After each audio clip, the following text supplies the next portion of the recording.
Hello and welcome students. I am Deep Jetwani and I am your physics faculty. Students, हम आज बात करने वाले हैं बहुत ही इंटरेस्टिंग टॉपिक के बारे में. बहुत ही अच्छा टॉपिक है आज का. वो है फंडामेंटल फोर्सेस. तो स्टूडेंट्स, सबसे पहले तो फंडामेंटल फोर्सेस यानी होता क्या है वो तुम लोगों को जान लेना चाहिए. वो मैं तुम लोगों को पहले इन्फॉर्मेशन दे देता हूँ कि फंडामेंटल फोर्सेस यानी क्या, कौन से टाइप के फोर्सेस को फंडामेंटल बोलेंगे हम. देखो, फंडामेंटल फोर्सेस यानी कि ऐसे फोर्सेस की जो किसी दूसरे फोर्स में से डिराइव्ड नहीं है, जो खुद एक ओरिजिनल है. ठीक है, जो इंडिविजुअल, हर एक इंडिविजुअल काम कर सकता है, उस टाइप के फोर्स को बोलेंगे हम फंडामेंटल. बाकी ऐसे भी फोर्सेस होते हैं कि जो उन फंडामेंटल फोर्सेस में से बनते हैं या उनका यूज होके नए नए फोर्सेस बनते हैं, उनको हम बोलेंगे डिराइव्ड. उनको हम क्या बोलेंगे? क्योंकि डिराइव्ड फोर्सेस है वो, क्योंकि वो फंडामेंटल में से डिराइव किए हुए फोर्स है, इसलिए हम उनको बोलेंगे डिराइव्ड फोर्सेस स्टूडेंट्स. ठीक है, तो कुछ डिराइव्ड फोर्सेस के नाम मैंने यहाँ पे लिखे हुए स्टूडेंट्स, देख लीजिए यहाँ पे. एक है gravitational force between two objects. कोई भी दो ऑब्जेक्ट के बीच में ग्रेविटेशनल फोर्स लगता है वो. फिर है muscular force, contact force between two bodies. कोई भी दो बॉडी के बीच का जो कॉन्टैक्ट फोर्स लगता है, धक्का देने से जो फोर्स लगता है, that is also known as contact force.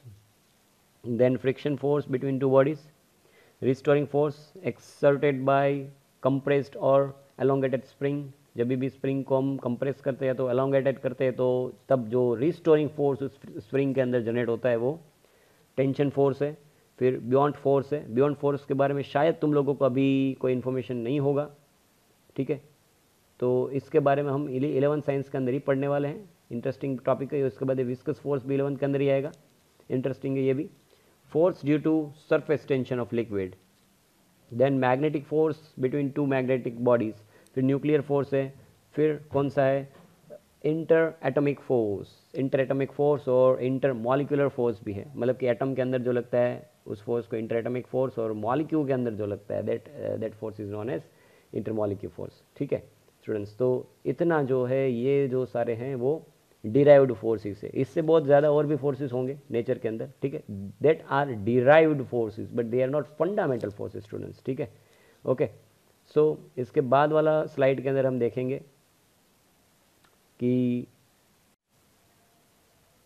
Okay, सो अभी हम बात करते हैं इसके नेक्स्ट वाले स्लाइड के अंदर हम बात करते हैं अभी हम कि give only the name of fundamental forces. Students, अभी तक हमने जो सारे फोर्सेस के बारे में बात की थी वो डिराइव्ड फोर्सेस थे. ठीक है, they are not fundamental forces, they are only derived forces, but now we are talking about only fundamental forces. और अगर तुम लोगों को क्वेश्चन आए कि फंडामेंटल फोर्सेस कितने हैं, तब तुम लोगों को आंसर देना है फंडामेंटल फोर्सेस सिर्फ और सिर्फ 4 ही हैं, और वो उनके नाम हम यहाँ पे लिख रहे हैं. देखो, first one is gravitational force. Gravitational force भी एक फंडामेंटल फोर्स है. इसके बाद वाला है इलेक्ट्रोमैग्नेटिक फोर्स, फिर है स्ट्रॉन्ग न्यूक्लियर फोर्स, और फिर लास्ट वाला जो है वो that is weak nuclear force. तो ये 4 जो है वो मेन फंडामेंटल फोर्सेस हैं, कि जो इन 4 फोर्सेस में से ही जितने भी दुनिया के जितने भी फोर्सेस बनते हैं, जितने भी फोर्सेस, फ्रिक्शन बोल लो या तो फिर कॉन्टैक्ट बोल लो, कोई भी फोर्सेस बोल लो, नॉन कॉन्टैक्ट फोर्स बोल लो, कोई भी फोर्सेस, ये सब के सब ये सब डिराइव्ड फोर्सेस हैं. ये सब डिराइव किस में से हुए हैं? तो कि ये सब डिराइव हुए ये 4 टाइप के फंडामेंटल फोर्सेस में से ही. ठीक है, क्लियर है स्टूडेंट्स? ओके, तो अभी हम बढ़ते हैं आगे. सबसे पहले हम एक फोर्स के बारे में बात करते हैं, दैट इज ग्रेविटेशनल फोर्स. ठीक है, 4 फोर्सेस है फंडामेंटल, उसमें से फर्स्ट वाला था दैट इज ग्रेविटेशनल फोर्स. तो हम पहले तो उसके बारे में बात कर लेते कि ग्रेविटेशनल फोर्स है क्या एक्चुअली में. सो स्टूडेंट्स, मैंने शायद तुम लोगों को पहले वाले वीडियो के अंदर बोला हुआ था कि भाई ग्रेविटेशनल फोर्स आखिर में लगता कैसे है और क्या है, क्योंकि उसके बारे में बहुत ही मिथ्स फैले हुए हैं.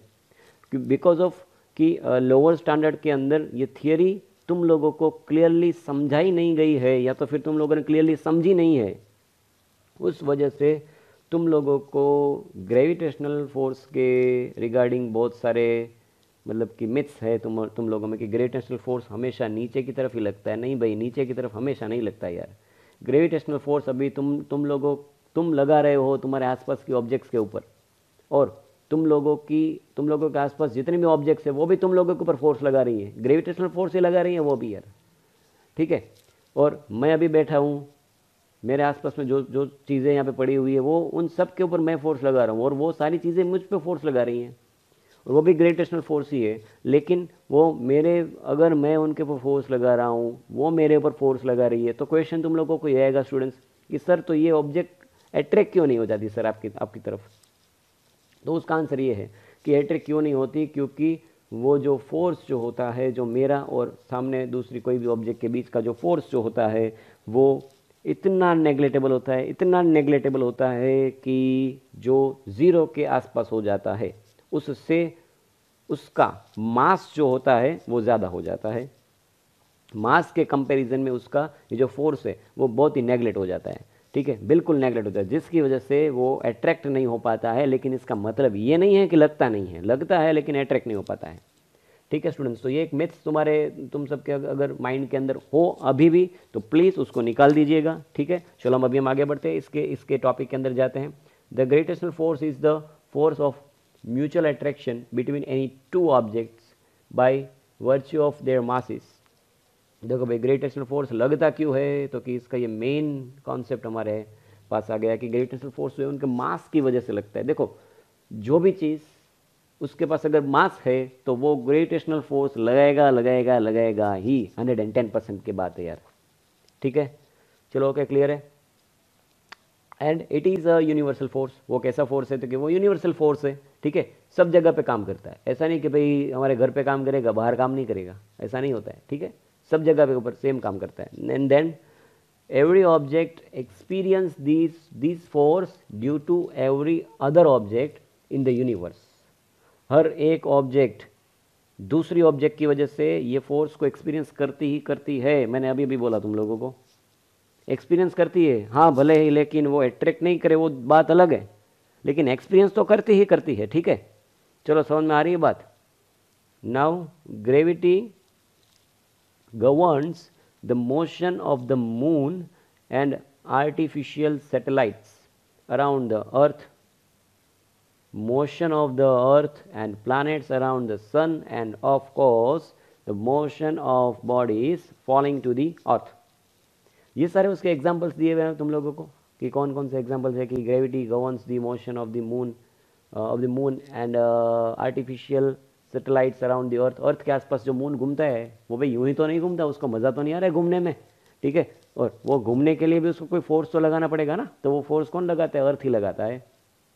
अर्थ क्या, कौन सा फोर्स लगाता है मून के ऊपर, अर्थ जो है वो मून के ऊपर ग्रेविटेशनल फोर्स लगाता है, और वो फोर्स की वैल्यू बहुत ज़्यादा होती है। क्यों ज़्यादा हो जाती है भाई वो, क्योंकि उसका उन दोनों का मास बहुत ज़्यादा है। देखो, अर्थ का भी मास बहुत बड़ा है, मून का भी मास बहुत बड़ा है, ठीक है, ओके। हाँ, डिस्टेंस बड़ा है, लेकिन इन दोनों का मास इतना बड़ा हो जाता है कि मास जो होता है वो, देखो तुम लोगों को अगर ये फॉर्मूला याद हो तो मैं बोल दूँ कि F equals to gravitational force का फॉर्मूला है students G m1 m2 upon r square.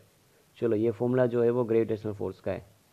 तो इसमें तुम लोग देख सकते हो कि m1 इंटू m2 यहाँ पे आता है, मतलब कि दोनों का अगर मास का मल्टीप्लिकेशन होता है तो ऑटोमेटिकली अगर मास इंक्रीज होता है तो फिर फोर्स बहुत ज़्यादा इंक्रीज हो जाता है।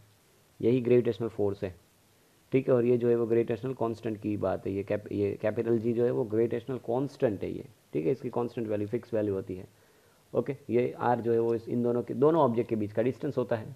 सपोज कि मान लो कि एक ऑब्जेक्ट यहाँ पे रखी है, दूसरी ऑब्जेक्ट यहाँ पे रखी है, इन दोनों के बीच का डिस्टेंस है, वो डिस्टेंस को बोलते हैं आर।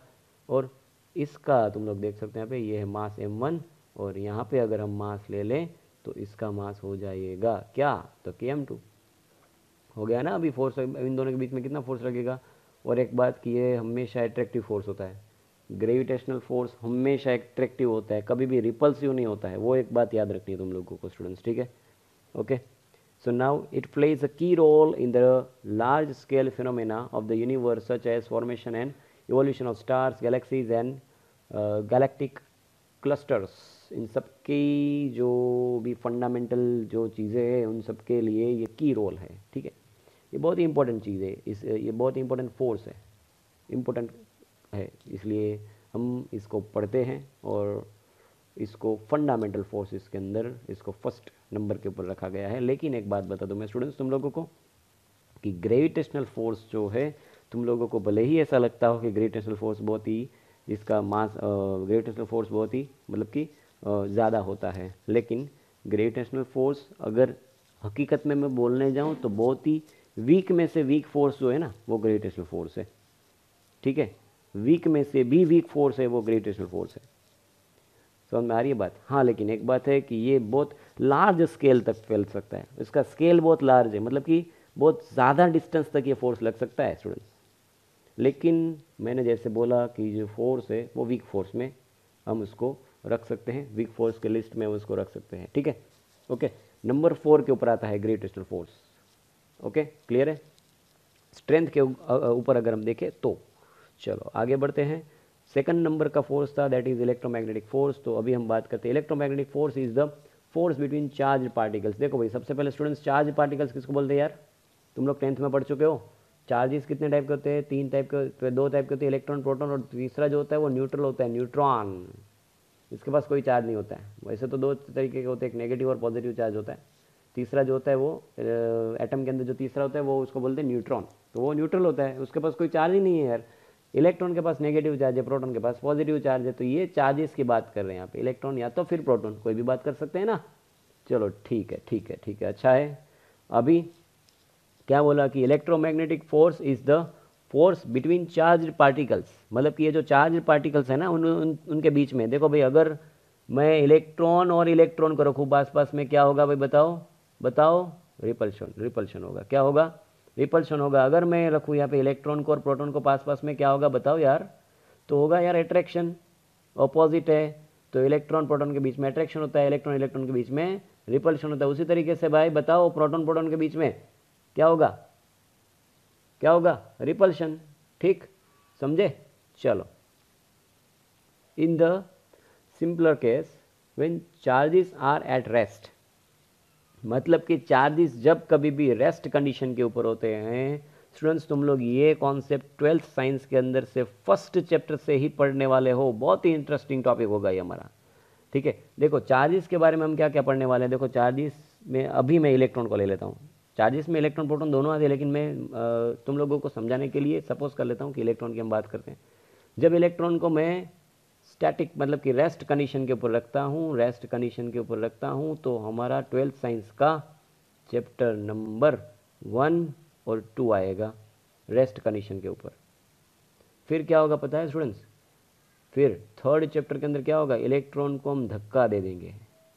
और जैसे कि मैंने बोला हुआ है कि इलेक्ट्रॉन को अगर धक्का मिलता है तो इलेक्ट्रॉन मोशन में आता है, और अगर इलेक्ट्रॉन मोशन में आएगा तो वहाँ पे क्या जनरेट होता है? तो कि तब वहाँ पे होता है करंट, वहाँ पे करंट आ जाता है। तो मतलब की बात हुई ये कि भाई इलेक्ट्रॉन को धक्का दे दो, करंट आ जाएगा। तो इलेक्ट्रॉन को धक्का नहीं दो तो रेस्ट कंडीशन के ऊपर इलेक्ट्रॉन होगा। हम 2 तरीके के इलेक्ट्रिक चार्जेस के बारे में हम स्टडी करेंगे 12th साइंस के अंदर। एक रेस्ट के ऊपर रखेंगे तब सिर्फ और सिर्फ इलेक्ट्रिक फील्ड जनरेट करेगा, और जब मोशन में रखेंगे तब इलेक्ट्रिक फील्ड के साथ साथ ये मैग्नेटिक फील्ड भी जनरेट करेगा। वो हम बाद में देखेंगे, 12th स्टैंडर्ड के अंदर देखेंगे। फिलहाल हम यहाँ पे आ जाते हैं, कहाँ पे पहुँचे थे हम? Yes, attractive for unlike charges and repulsive for like charges. अभी अभी हमने बात की लाइक चार्जेस जो है वो क्या होते हैं? रिपल होते हैं। मतलब कि लाइक चार्जेस मतलब कौन कौन से? इलेक्ट्रॉन इलेक्ट्रॉन वो लाइक है, प्रोटॉन प्रोटॉन वो लाइक है। लेकिन अगर इलेक्ट्रॉन प्रोटॉन की बात की जाए स्टूडेंट्स तो वो अनलाइक चार्जेस है यार। ठीक है ना? चलो ठीक, आगे बढ़े। Charges in motion produce magnetic effect. देखो अभी अभी मैंने बात की, अभी अभी जस्ट मैंने वो इरेज किया और यहाँ पे आया टॉपिक। तो charges in motion produces magnetic effect and a magnetic field gives rise to a force on a moving charge. मतलब कि अगर इलेक्ट्रॉन को या प्रोटॉन को तुम लोग मोशन में लेके आओ, मोशन में दिया, मोशन में लेके आए, तो क्या जनरेट करेगा वो? तो वो जनरेट करता है मैग्नेटिक इफेक्ट, यानी कि मैग्नेटिक फील्ड जनरेट करता है यार वो। ठीक है, जब भी रेस्ट कंडीशन के ऊपर होता है तो नहीं करता है, तो वो सिर्फ और सिर्फ इलेक्ट्रिक फील्ड ही जनरेट करता है।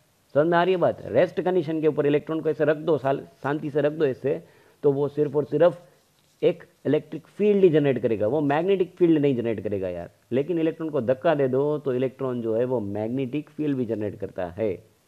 चलो ठीक है ना, आगे बढ़ते हैं अभी हम। Charges in motion produce magnetic effects and a magnetic field gives rise to a force on a moving charge. चलो आगे. Electric and magnetic effect are in general inseparable hence the name electromagnetic force. देखो भाई यहाँ पे क्या होता है, जब कभी भी हम एक चार्ज को धक्का देते हैं तो उसके अंदर इलेक्ट्रिक फोर्स, इलेक्ट्रिक फील्ड तो वैसे भी जनरेट करता ही है, लेकिन यहाँ पे मैग्नेटिक फील्ड भी जनरेट करने लगता है. तो इससे होता क्या है स्टूडेंट्स कि इलेक्ट्रिक फील्ड और मैग्नेटिक फील्ड दोनों दोनों कंबाइन हो जाते हैं, दोनों दोनों लगते हैं. और इलेक्ट्रिक फील्ड की इफेक्ट मैग्नेटिक फील्ड में, मैग्नेटिक फील्ड की इफेक्ट इलेक्ट्रिक फील्ड में लगती है. तो ये दोनों का कॉम्बिनेशन से एक फोर्स बनाया है, उनका नाम हमने दिया है, इसलिए हम उसको बोलते हैं इलेक्ट्रोमैग्नेटिक फोर्स. चलो ठीक, आगे बढ़ते हैं. Electromagnetic force acts over large distance. Gravitational की तरह है भाई, ये लार्ज डिस्टेंस के ऊपर ये भी काम करता है. It does not need any intervening medium. Okay, intervening medium यानी कि देखो भाई, इसको कोई भी मीडियम की आवश्यकता नहीं है, कोई भी मीडियम की ज़रूरत नहीं है यार.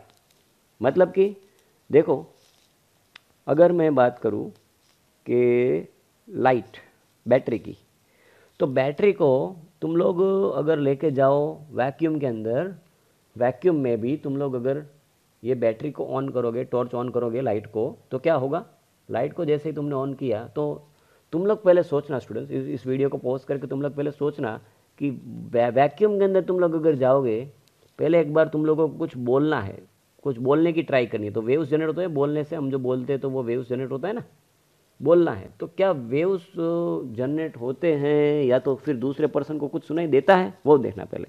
फिर क्या देखना है स्टूडेंट्स, फिर तुम लोग देखना बैटरी ऑन करके. वैक्यूम की बात है भाई, घर में मत करना है, वैक्यूम में करना है. हाँ, मतलब कि अर्थ के बाहर निकल के करना पड़ेगा. ये तो तुम लोगों को सिर्फ एज्यूम ही करना पड़ेगा ना यार, अर्थ के बाहर तो अभी तुम कहाँ पे निकलोगे. चलो, तो क्या बैटरी को ऑन करने से क्या लाइट जो है वो आगे आगे बढ़ती है या नहीं बढ़ती है. और क्या तो हम ये जो हमारा जो वॉइस जो आता है, वॉइस, तो क्या इसकी वजह से जो वेव्स जो जनरेट होती है, क्या वो हवा में फैलती है, क्या वहाँ पे फैलती है, क्या वहाँ पे हवा है कि नहीं है. पहले तो हवा ही नहीं है यार वहाँ पे, तो फैलेगी कहाँ से, हवा नहीं है तो ये वॉइस नहीं फैलेगी. ठीक है स्टूडेंट्स. और दूसरी एक बात बता दूँ कि यहाँ पे एक चीज़ ये तुम लोगों को समझनी चाहिए कि वॉइस जो है वो एक ऐसा वेव है कि जिसकी कोई भी वॉइस हो सकती है. ठीक है, हम माइक की करें या हम यूजुअली कोई टेप रिकॉर्डर लेके जाए या तो कोई सॉन्ग वॉन्ग वहाँ पे प्ले करो तो वो भी एक वॉइस ही है ना. उन सब के लिए तुम लोगों को एक मीडियम चाहिए यार, एक मीडियम की आवश्यकता है. अगर मीडियम नहीं होगा तो वो काम नहीं करेगी, वो बढ़ेगी नहीं आगे. ठीक है, मतलब कि ये वॉइस जो है हम कब जनरेट करेंगे या तो कब सुनाई देगा कानों के अंदर, कि जब मीडियम है बीच में. तो अभी मैं बोल रहा हूँ, तुम लोग सुन पा रहे हो. क्यों सुन पा रहे हो भाई, क्योंकि यहाँ पे मीडियम है बीच में, तुम्हारी मोबाइल फ़ोन के बीच में और तुम्हारे कानों के बीच में मीडियम है. कौन सा है, सोचो यार, एयर का मीडियम है. मतलब कि एयर के मीडियम की वजह से वो यहाँ से जो वेव्स निकल रही है मोबाइल फ़ोन में से, वो तुम लोगों के कानों की तरफ आ रही है और तुम लोग सुन सकते हो, वरना नहीं सुन सकते. ठीक है, चलो समझ में आ रही बात. लेकिन अगर क्या हो, अगर यहाँ से एयर निकल जाए तो, मीडियम निकल जाए तो क्या होगा, मीडियम निकल जाए तो क्या होगा यहाँ से, अगर मीडियम निकल जाएगा तो ये वेव्स जो है वो आगे फ्लो नहीं हो पाएंगी, क्योंकि वेव्स को फ्लो होने के लिए एक मीडियम की आवश्यकता होती है यार, एक मीडियम चाहिए. लेकिन अगर हम बात करें इस लाइट के बारे में, तो लाइट को आगे आगे फ्लो होने के लिए कोई भी मीडियम की ज़रूरत नहीं है. तुम मीडियम उसको दो या ना दो, वो तो फ्लो होगी ही होगी. समझ में आ रही है बात. अच्छा, ऐसा भी नहीं है कि मीडियम दोगे तो वो रुक जाएगी लाइट, ऐसा भी नहीं. देखो अभी तुम्हारे मोबाइल फ़ोन की लाइट तुम्हारे आंखों के अंदर आ रही होगी. ठीक है, तो वो लाइट ही है ना. तो वो लाइट को अभी एयर में भी देखो वो ट्रैवल कर रही है, एयर है यहाँ पे, वैक्यूम भी नहीं है यहाँ पे, फिर भी लाइट अभी ट्रैवल कर रही है, तुम्हारे आंखों के अंदर जा रही है. तुम देख पा रहे हो सब कुछ, सब लोग, तुम लोग देख पा रहे हो. यस, देख पा रहे हो. क्यों देख पा रहे हो यार, क्योंकि लाइट जो है वो मोबाइल फ़ोन में से निकल के तुम्हारे आंखों के अंदर जा रही है. इस वजह से क्या हो रहा है, क्योंकि इस वजह से यू कैन वॉच एवरीथिंग, सब कुछ देख पा रहे हो तुम लोग, अपने आसपास की जितनी भी सारी चीज़ें हैं सब कुछ तुम लोग देख पा रहे हो. ठीक है, तो लाइट की एक यूनिक कैरेक्टरिस्टिक्स क्या है कि उसको मीडियम, वो लाइट जो है वो मीडियम में भी ट्रैवल करता है और मीडियम ना हो तो भी ट्रैवल करता है, उसको कोई फर्क नहीं पड़ता, वो कहीं भी ट्रैवल करेगा, इसलिए यहाँ पे लिखा हुआ है। और एक बात बता दूँ स्टूडेंट्स कि what is light, 10th standard के अंदर तुम लोग पढ़ चुके हो, 10th चैप्टर के अंदर तुम लोग पढ़ चुके हो कि what is light. Light is an electromagnetic waves that create sensations in our eyes. ये लाइट का डेफिनेशन था यार, अगर याद हो तो, अगर ना याद हो तो वो चैप्टर पहले एक बार देख लेना, ठीक है। लाइट क्या है, लाइट एक इलेक्ट्रोमैग्नेटिक वेव है यार, इलेक्ट्रोमैग्नेटिक वेव है। तो इलेक्ट्रोमैग्नेटिक वेव है तो यहाँ पे कौन सी, किसकी बात कर रहे हैं भाई, हम दूसरे किसी की बात कर रहे हैं क्या, नहीं यार, इलेक्ट्रोमैग्नेटिक वेव की बात कर रहे हैं। तो इलेक्ट्रोमैग्नेटिक वेव भी ही लाइट है, मतलब कि लाइट कहीं पे भी फ्लो हो सकती है, मीडियम में, या तो मीडियम हो या ना हो, कोई कहीं पे भी फ्लो हो सकती है। तो उसी तरीके से हम बोल सकते हैं कि भाई इलेक्ट्रोमैग्नेटिक वेव्स जो है वो कहीं पे भी फ्लो हो सकते हैं भाई, मीडियम है या नहीं है, फ्लो करेंगे। ठीक, चलो आगे बढ़े।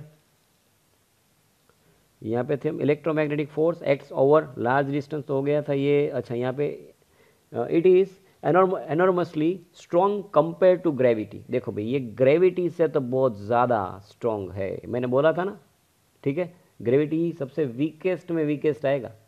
चलो ठीक, देखो the electric force between two protons, दो प्रोटॉन के बीच का इलेक्ट्रिक फोर्स, सिर्फ देखना तुम, सिर्फ दो प्रोटॉन के बीच का, एक प्रोटॉन यहाँ पे हो और दूसरा प्रोटॉन यहाँ पे, तो देखना इन दोनों के बीच का फोर्स कितना लगता है।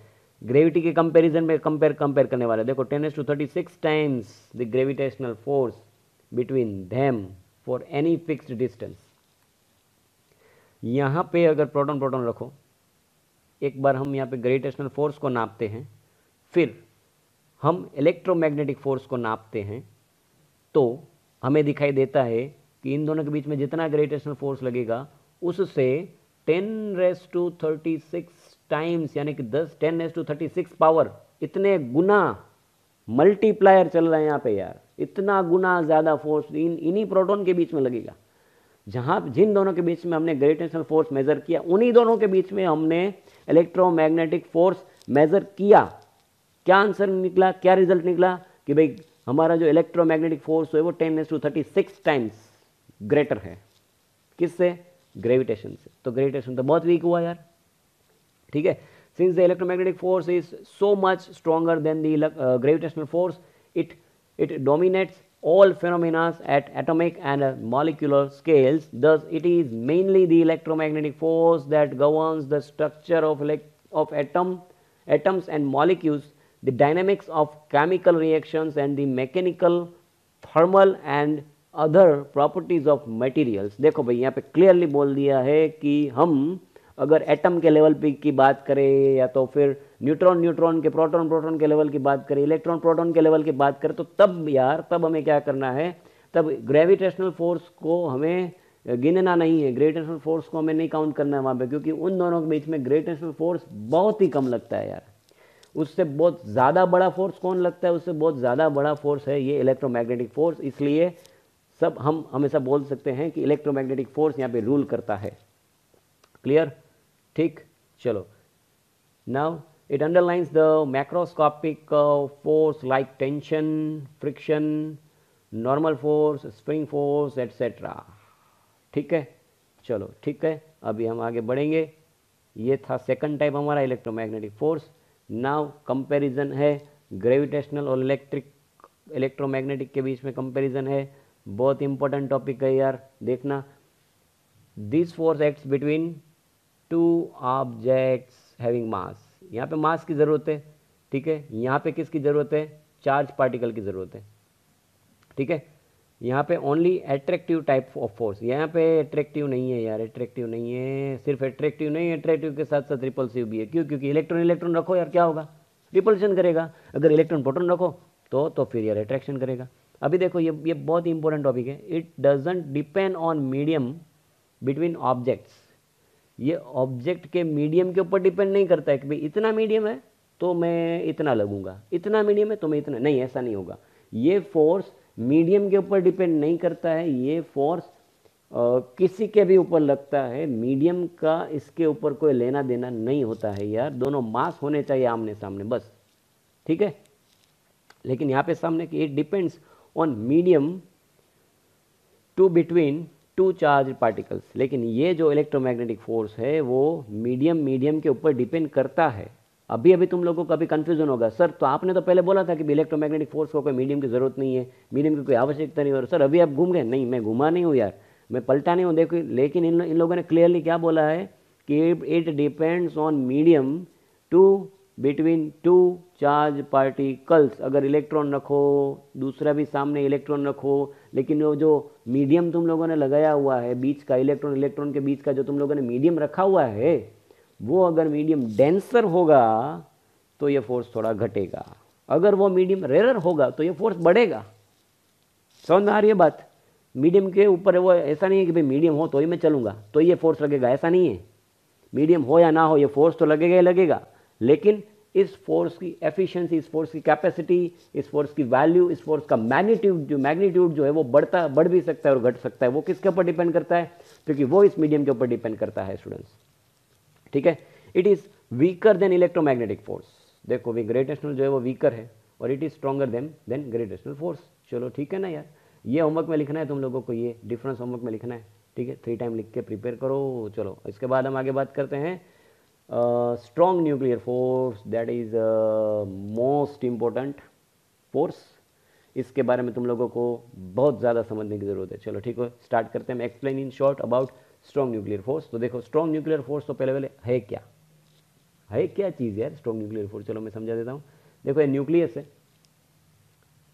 ये ऑर्बिट है, ऑर्बिट के अंदर तुम लोगों को पता है कि भाई इलेक्ट्रॉन घूमते रहते हैं। चलो, और यहाँ पे प्रोटॉन होता है, न्यूट्रॉन होता है, दोनों होता है। ठीक है, ये है प्रोटॉन, यहाँ पर है न्यूट्रॉन। ठीक, चलो इलेक्ट्रॉन जो है वो ऐसे तो रिवॉल्व करते रहते घूमते रहते हैं। ओके, अभी आई थिंक मैंने थोड़े टाइम पहले एक वीडियो के अंदर मैंने क्वेश्चन पूछा था कि भाई इलेक्ट्रॉन क्यों अंदर नहीं जाता है? क्योंकि देखो प्रोटॉन यहाँ पर है, प्रोटॉन यहाँ पर है, इलेक्ट्रॉन यहाँ पर है, लेकिन फिर भी ये इलेक्ट्रॉन अंदर नहीं जाता है क्योंकि प्रोटॉन इलेक्ट्रॉन के बीच में तो यार वैसे तो तुम लोग देखने जाओ तो अट्रैक्शन नहीं होना चाहिए?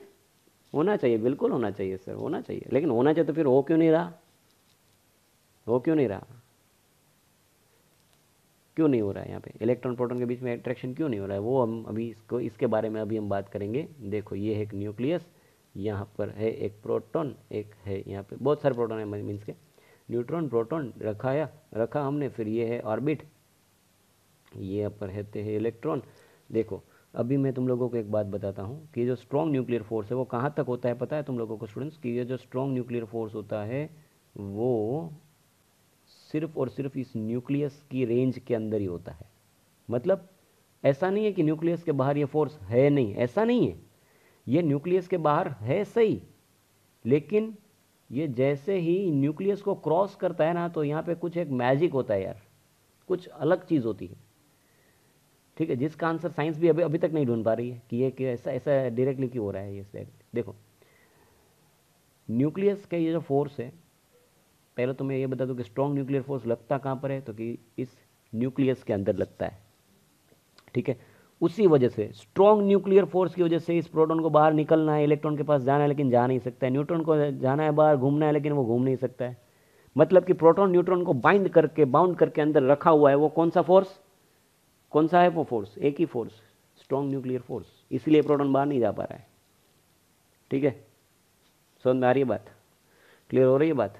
तो फिर अभी हम बात करते हैं कि ये जो स्ट्रॉन्ग न्यूक्लियर फोर्स है, अगर इतना ही बहुत स्ट्रॉन्ग फोर्स है, और एक बात बता दूं कि स्ट्रॉन्गेस्ट में से भी स्ट्रॉन्गेस्ट फोर्स जो है वो है ये। ठीक है, स्ट्रॉन्ग न्यूक्लियर फोर्स। ठीक है, तो फिर इतना ये स्ट्रॉन्ग है तो फिर ये इलेक्ट्रॉन को अंदर क्यों नहीं खींच सकता? ठीक है ना, क्यों नहीं खींच सकता? अभी मैं बताता हूं क्यों नहीं खींच सकता। क्योंकि इसकी एक यूनिक कैरेक्टरिस्टिक्स है, ये फोर्स लार्ज स्केल तक काम नहीं करता है। ये फोर्स जो है वो बहुत स्मॉल स्केल तक काम करता है। कितनी स्केल तक काम करता है? कि 10⁻⁻14 से लेकर के तो 10⁻⁻15 मीटर की स्केल तक ही काम करता है। इतनी इसके आसपास की ही स्केल जो होती है वो एक ये न्यूक्लियस की होती है। इतना डायमेंशन एक न्यूक्लियस का होता है, इतना ही डायमेंशन के उसके आसपास का न्यूक्लियस का डायमेंशन होता है। तो क्या होता है कि जब कभी भी अगर 10⁻⁻14 से भी वैल्यू अगर थोड़ी सी भी ज़्यादा जाए, मतलब कि अगर लेंथ थोड़ी सी बड़े मीन्स के न्यूक्लियस के थोड़ा बाहर जाए, बाहर मीन्स कि देखो सपोज कि यहाँ पे न्यूक्लियस खत्म होता है, यहाँ पे न्यूक्लियस खत्म होता है ना, देखो यहाँ पे न्यूक्लियस खत्म होता है, ओके। लेकिन अगर हम यहाँ की बात करें, यहाँ पे अगर स्ट्रॉन्ग न्यूक्लियर फोर्स नापा जाए, मेज़र किया जाए, तो उसकी वैल्यू बहुत ही वीक मिलेगी, इतनी मतलब स्ट्रॉन्ग नहीं मिलेगी जितनी होनी चाहिए, वो नहीं मिलेगी। इस वजह से यहाँ हम इसको बोल सकते हैं कि न्यूक्लियस के तुरंत बाहर यानी कि यहाँ पे तुरंत बाहर इसकी जो वैल्यू होती है वो तुरंत अचानक से फटाफट से घट जाती है, ठीक है, फटाफट से घट जाती है। ये एक यूनिक चीज़ होती है इसकी। इस वजह से ये इलेक्ट्रॉन तक पहुंचता है, तब तक इसकी वैल्यू जो होती है वो बहुत ही घट जाती है, क्योंकि डिस्टेंस ज़्यादा हो जाता है ना, इसलिए इसकी वैल्यू जो है वो बहुत घट जाती है। चलो बात आई समझ में। इसलिए इलेक्ट्रॉन को वो इतना ज़्यादा फोर्स नहीं लगाता है कि इलेक्ट्रॉन अंदर खींचा चला जाए, ठीक है, ओके। और दूसरी एक बात कि जैसे जैसे ऑर्बिट बढ़ती जाएगी, जैसे जैसे ये फर्स्ट है, ये सेकंड है, जैसे जैसे ऑर्बिट बढ़ती जाएगी वैसे वैसे तो ये डिस्टेंस भी बढ़ता जाता है। अगर डिस्टेंस बढ़ता जाएगा तो ये फोर्स की वैल्यू तो साफ घटती जाएगी ना, बिल्कुल घटती जाएगी। तो जैसे जैसे ये डिस्टेंस बढ़ता जाएगा वैसे वैसे ये जो स्ट्रॉन्ग न्यूक्लियर फोर्स की जो अट्रैक्टिव फोर्स जो है वो लग रहा है इलेक्ट्रॉन के ऊपर, खींच के रख रहा है इलेक्ट्रॉन को, और वो इलेक्ट्रॉन के ऊपर की उसकी जो फोर्स वाली जो फोर्स का जो मैग्नीट्यूड होगा वो घटता जाएगा, ठीक है। एज अ रिजल्ट क्या होने वाला है, एज अ रिजल्ट अभी हम इसको थोड़ा सा गर्म करेंगे ना, इस इलेक्ट्रॉन के पास अगर थोड़ी सी एनर्जी आएगी ना तो इलेक्ट्रॉन सीधा निकल जाएगा बाहर, चलो भाई मुझे नहीं रहना एटम के अंदर। ये तुम लोग 10th स्टैंडर्ड के अंदर सीख चुके हो भाई। इसी इलेक्ट्रॉन को बोलते हैं फ्री इलेक्ट्रॉन, याद करो कॉन्सेप्ट, फ्री इलेक्ट्रॉन इसी कॉन्सेप्ट को बोलते हैं। ये जो इलेक्ट्रॉन बाहर निकल के घूम रहा है, ठीक है, पूरी ऑब्जेक्ट में, पूरी बॉडी के अंदर घूम रहा है, उसी इलेक्ट्रॉन को बोलेंगे ना फ्री इलेक्ट्रॉन, ठीक। चलो ओके, आगे बढ़े। अभी हम इसमें से लाइन टू लाइन जाते हैं। The strong nuclear force binds proton and neutron in a nucleus. It is evident that without some attractive force a nucleus will be unstable. देखो भाई, अगर अंदर कोई फोर्स नहीं होता है तो न्यूक्लियस अनस्टेबल हो जाता है, क्योंकि प्रोटॉन बाहर निकल जाता है, इलेक्ट्रॉन अंदर चला जाता है, न्यूट्रॉन बाहर जाके घूम के आता, तो इट मीन्स के न्यूक्लियस जो होता है वो अनस्टेबल हो सकता है due to the electric repulsion between its protons. देखो भाई, यस दूसरी भी एक इन लोगों ने अच्छी बात बोली कि भाई अगर प्रोटॉन ही है तो इस सपोज कि न्यूक्लियस तो न्यूक्लियस के अंदर प्रोटॉन भी तो है ना, तो प्रोटॉन एक दूसरे को ऐसे रिपल नहीं करेंगे क्या, तो वो रिपल्शन फोर्स नहीं होगा क्या। लेकिन उससे भी बहुत ही गुना ज़्यादा फोर्स लगता है, वो है स्ट्रॉन्ग न्यूक्लियर फोर्स, ठीक है ना। उसके आगे कि the strong nuclear force is the strongest of all the fundamental forces, ठीक। चलो, about 100 times the electromagnetic force in strength की अगर उसमें देखें तो स्ट्रेंथ की कंपैरिजन करें इलेक्ट्रोमैग्नेटिक की और उसके बाद स्ट्रॉन्ग न्यूक्लियर की, तो उन दोनों की कंपैरिजन में स्ट्रॉन्ग न्यूक्लियर जो है वो इलेक्ट्रोमैग्नेटिक से 100 गुना ज़्यादा फोर्स, अट्रैक्टिव फोर्स 100 गुना ज़्यादा है, ठीक है। It is charge independently. अभी अगर हम बात करें, it acts equally between a proton and a proton, a neutron and a neutron and a proton and a neutron। देखो मतलब यहाँ पे क्लियर हो रहा है, मतलब यहाँ पे क्या क्लियर हो रहा है कि ये जो फोर्स है वो सिर्फ और सिर्फ मेनली इलेक्ट्रॉन प्रोटॉन के बीच में लगता है, प्रोटॉन के बीच में भी लगता है, प्रोटॉन के बीच में भी लगता है, प्रोटॉन न्यूट्रॉन के बीच में भी लगता है, न्यूट्रॉन प्रोटॉन के बीच में भी लगता है, न्यूट्रॉन के बीच में भी लगता है, ठीक। मतलब कि इलेक्ट्रॉन के अलावा ये फोर्स अट्रैक्टिव है किन किन के लिए, प्रोटॉन और न्यूट्रॉन के लिए, मतलब कि सिर्फ और सिर्फ न्यूक्लियस के अंदर बहुत ज़्यादा अट्रैक्टिव है, ठीक है, बहुत ज़्यादा, अब बोले तो बहुत ज़्यादा उसका मैग्नीट्यूड बहुत हाई है। It's range is extremely small. देखो अभी हमने बात की उसकी रेंज बहुत छोटी है, कितनी है, न्यूक्लियर डायमेंशंस, न्यूक्लियर का जो जितना डायमेंशन होता है उतनी है, कितनी है, तो कि अप्रोक्सीमेटली 10⁻⁻15 मीटर। हमने भी वही बोला था 10⁻14 मीटर से लेके करे तो 10⁻⁻15 मीटर्स। लेकिन कुछ टेक्स्ट बुक्स, कुछ रेफरेंस बुक्स के अंदर यहाँ पे ये वैल्यू जो है वो लिखी हुई होती है 10⁻⁻14, कुछ के लिए अंदर होती है 10⁻⁻15। तो हमने मेजॉरिटी अगर हम हकीकत में देखने जाए तो ये जो न्यूक्लियस का जो डायमेंशन होता है वो 10⁻⁴ -14 और 10⁻⁻15 के बीच का होता है, उसके आसपास का होता है, ठीक है, okay. It is responsible for the stability of nucleus. यही रिस्पॉन्सिबल है क्या, न्यूक्लियस की स्टेबिलिटी के लिए, ठीक। आगे, the electron it must be noted does not experience this force. देखो एक चीज़ यहाँ पे याद रखने जैसी है, इलेक्ट्रॉन इस फोर्स को इतना ज़्यादा एक्सपीरियंस नहीं कर सकता है। अभी अभी मैंने ये सब बोल समझा दिया है, वही रिपीट हो रहा है यहाँ पे भाई।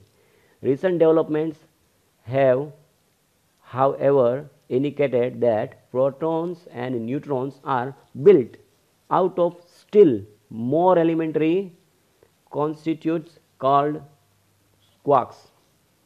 अभी अभी रिसर्च हुई थोड़े टाइम, मतलब थोड़े टाइम पहले, मतलब अभी अभी तो नहीं, मतलब थोड़े टाइम पहले रिसर्च हुई है। उन रिसर्च के अकॉर्डिंग कि ये जो हमारा प्रोटॉन है और हमारा न्यूट्रॉन है, देखो स्टूडेंट्स एक बात कान खोल के सुनना यार, मैं इलेक्ट्रॉन की बात नहीं कर रहा हूँ, ठीक है, मैं सिर्फ प्रोटॉन की और सिर्फ न्यूट्रॉन की बात कर रहा हूँ। प्रोटॉन और न्यूट्रॉन जो है वो दोनों जो है वो मिल करके किस में से बने हुए हैं, मतलब कि प्रोटॉन और न्यूट्रॉन से भी छोटा कुछ है, उसका नाम है क्वार्क्स। उनका नाम क्या है, क्वार्क्स, ठीक है। तुम और प्रोटॉन और न्यूट्रॉन ये दोनों दो अलग अलग तरीके के क्वार्क्स में से बने हुए होते हैं, एक है अप क्वार्क्स, एक है डाउन क्वार्क्स, ठीक है। इनके बारे में इंफॉर्मेशन तुम लोगों को दी जाएगी, लेकिन टाइम आने के ऊपर 12th स्टैंडर्ड के में अंदर मैं इनकी बारे में इंफॉर्मेशन तुम लोगों को दूंगा। लेकिन अभी तुम लोग को सिर्फ इसको नाम ही याद रखना है यार, क्वार्क्स, बस, और कुछ याद नहीं रखना है। लेकिन फिर भी तुम लोग ये याद रख सकते हो कि न्यूट्रॉन और प्रोटॉन जो है वो क्वार्क्स में से बने, वो दो तरीके के क्वार्क्स हैं, एक अप क्वार्क्स है, एक डाउन क्वार्क्स है, ठीक है। ये दोनों दो अलग अलग तरीके के क्वार्क्स में से बने हुए हैं। चलो ठीक है, ओके है ना, चलो क्लियर। इसके बाद वाला जो है that is number 4, week nuclear force. अभी देखो वीक न्यूक्लियर फोर्स जो है वो इसके बारे में तुम लोगों को सीखना हो तो बीटा डीके के बारे में पहले सीखना पड़ेगा। बीटा डीके क्या है उसके बारे में मैं तुम लोगों को बता देता हूँ अभी, लेकिन इसके बारे में तुम लोगों को ज़्यादा इन्फॉर्मेशन जो मिलने वाली है वो है 12th पार्ट 2 के अंदर, स्टैंडर्ड 12th पार्ट 2। क्योंकि मैंने देखो जैसे बोला, इस चैप्टर स्टार्ट करने के टाइम ही मैंने बोला था कि यहाँ पे ऐसी इन्फॉर्मेशन दी गई है कि जो सारी इन्फॉर्मेशन तुम लोग 2 साल के अंदर गेन करने वाले हो उसकी हिंट पार्ट्स तुम लोगों को यहाँ पे दिए हुए हैं, ठीक। चलो, वीक न्यूक्लियर फोर्स जो होता है ना, पहले ही तो मेरी बात समझ लो कि वीक न्यूक्लियर फोर्स जो होता है वो स्ट्रॉन्ग न्यूक्लियर फोर्स से तो बहुत वीक ही होता है, ठीक है। आगे हम इसकी बात करते हैं कि ये क्यों जनरेट होता है। देखो, the weak nuclear force appears only in certain nuclear process. Nuclear process तुम लोग 10th स्टैंडर्ड के अंदर सीख चुके हो यार, ठीक है। Nuclear fission and nuclear fusion 10th standard के अंदर ये प्रोसेस आ चुकी है, मुझे भी याद है, तो तुम लोगों को तो आई थिंक याद ही होगा, अगर ना हो तो बुक खोल के देखना, ठीक। Such as the beta decay of nucleus. देखो ये बीटा डीके है ना, यहाँ पे तो सिर्फ इन लोगों ने लिख लिया बीटा डीके, लेकिन तुम लोग 12th में जब आओगे ना तब मैं तुम लोगों को समझाऊंगा कि बीटा डीके भी दो तरीके का होता है, एक बीटा माइनस डीके होता है और दूसरा होता है एक बीटा प्लस डीके, ठीक है, okay. Beta minus decay reaction, beta plus decay reaction, ये दोनों तरीके की रिएक्शन होती है। बीटा डीके के इस एक रिएक्शन के अंदर दो पार्ट पड़ते हैं, माइनस वाला प्लस वाला, उसके बारे में हम आगे सीखेंगे। In beta decay the nucleus emits, इस रिएक्शन में होता क्या है पता है, ये न्यूक्लियस होता है और यहाँ पे होता है ऑर्बिट, ठीक है। तो न्यूक्लियस है ना, वो इमिट करता है, किसको इमिट करता है, न्यूक्लियस में से इलेक्ट्रॉन्स इमिट होते हैं। देखो, nucleus emits an electron and an uncharged particles called neutrino. ये क्या है, न्यूट्रिनो, ठीक है। इलेक्ट्रॉन इमिट होता है, दूसरा क्या इमिट होता है, एक तो इलेक्ट्रॉन इमिट हो सकता है, दूसरा क्या इमिट हो सकता है, उसके साथ साथ ही निकलता है न्यूट्रिनो, ठीक है, ओके। ये दो पार्टिकल्स इमिट होते हैं अंदर, न्यूक्लियस में से इमिट होते हैं, बाहर जाते हैं, और इलेक्ट्रॉन यहाँ से इमिट होता है तो इलेक्ट्रॉन तो डायरेक्ट ये इस ऑर्बिट के अंदर घूमना शुरू हो जाएगा, ठीक है ना, समझ में आई ना बात। चलो, the weak nuclear force is not as weak as the gravitational force, मतलब कि ये ग्रेविटेशनल फोर्स से तो वीक नहीं ही है, but much weaker then the strong nuclear and electromagnetic force. मतलब क्या हुआ कि ये 3rd नंबर के ऊपर आता है, ठीक है। स्ट्रॉन्गनेस की कंपैरिजन में देखें तो ये 3rd नंबर के ऊपर है। 2nd नंबर के ऊपर कौन है, तो कि 2nd नंबर के ऊपर जो हमारा एक फोर्स है वो फोर्स है एक इलेक्ट्रोमैग्नेटिक फोर्स, फर्स्ट नंबर के ऊपर कौन आता है, स्ट्रॉन्ग न्यूक्लियर फोर्स, और फोर्थ नंबर के ऊपर कौन आता है, ग्रेविटेशनल फोर्स। चलो ठीक, आगे देखो, the range of week nuclear force is exceedingly small of the order of the 10 raised to minus 16 metres, इससे भी कम, मतलब कि स्मॉलर, ठीक है, 10 raised to minus 16 मीटर्स से भी स्मॉलर की रेंज में ये होता है।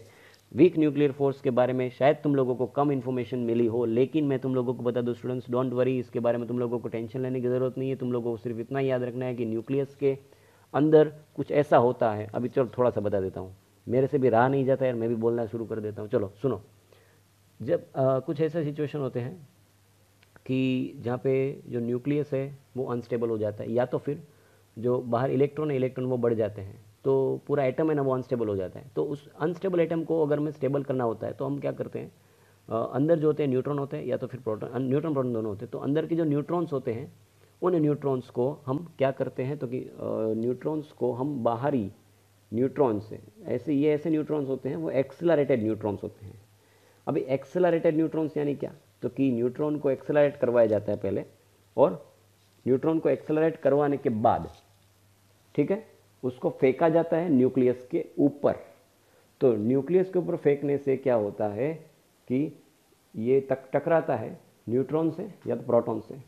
टकराने से क्या होता है, जैसे ये न्यूट्रॉन से, प्रोटॉन से, या तो इन दोनों में से किसी के भी साथ टकराता है तो क्या होता है, न्यूट्रॉन में से या तो प्रोटॉन में से पार्टीशन पड़ते हैं, मतलब ये टूटते हैं, न्यूट्रॉन प्रोटॉन टूट जाते हैं। टूट के क्या बनते हैं, तो कि टूट के इलेक्ट्रॉन का पार्ट बनता है, और दूसरा कि एक न्यूट्रिनो, मतलब कि एक एंटी, मतलब कि अगर एक बात करें तो जिसके पास कोई चार्ज नहीं, एक चार्जलेस पार्टिकल जनरेट होता है, ठीक है। तो चार्जलेस पार्टिकल के साथ साथ एक इलेक्ट्रॉन जनरेट होता है, तो न्यूट्रिनो एक इलेक्ट्रॉन जनरेट होते हैं। ये प्रोसेस को बोलते हैं बीटा डी के, लेकिन इसके बारे में तुम लोग अभी आगे के स्टैंडर्ड्स में अंदर बात करने वाले हैं हम, ठीक है, ओके।